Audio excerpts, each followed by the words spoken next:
Some years ago, a good friend of mine pointed out some signs of erosion or warning signs on the pathway to burnout, pointed them out to me and a number of leaders. It really resonated with me. I actually taught them at a conference I was at recently. I shared with a group of leaders those same warning signs, and it resonated with them. I think they'll resonate with you.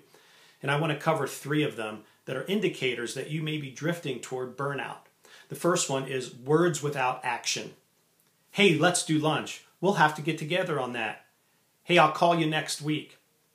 My team will have to get together and discuss that. You know, someone needs to put a strategy retreat together, a planning session. Yeah, we'll do that. I'll get back to you on that. All of this sort of activity and words and cliches with no action behind them, no follow through, is an indicator that maybe you're filling space with words and avoiding true meaningful conversation where there's real dialogue and real engagement. And I think you got to pay attention to that. Sometimes it's better not to say anything. There's an old Jewish proverb that says, even a fool, when he is silent, is thought to be wise. So pay attention to how you're using words. Are you creating a lot of space that's filled with words and cliches and and people are like, whoa, you know, she talks a good talk or he talks a good talk, but there's no walk there. There's no follow through. Your integrity will be compromised. A second one is busyness without purpose.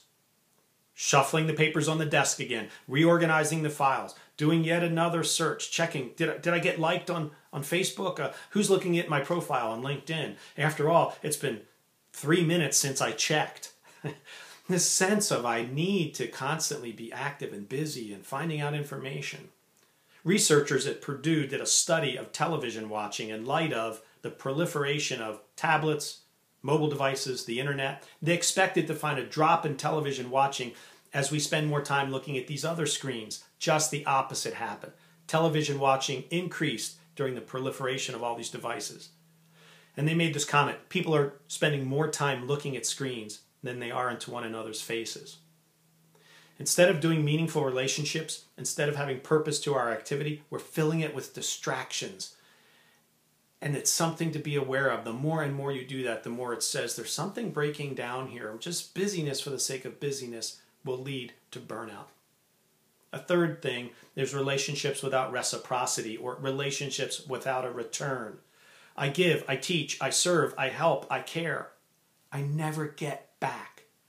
So to have relationships where you're always on the giving side of the equation and never on the receiving side is going to lead you to emotional breakdown. You need to be filled up in relationship. You need mentors and friends and others to speak into your life, not just for you to serve and teach and help others. So how you use your words, how you spend your time, just busyness for the sake of busyness, and how you connect in relationship are 3 factors to pay attention to help avoid a drift toward burnout.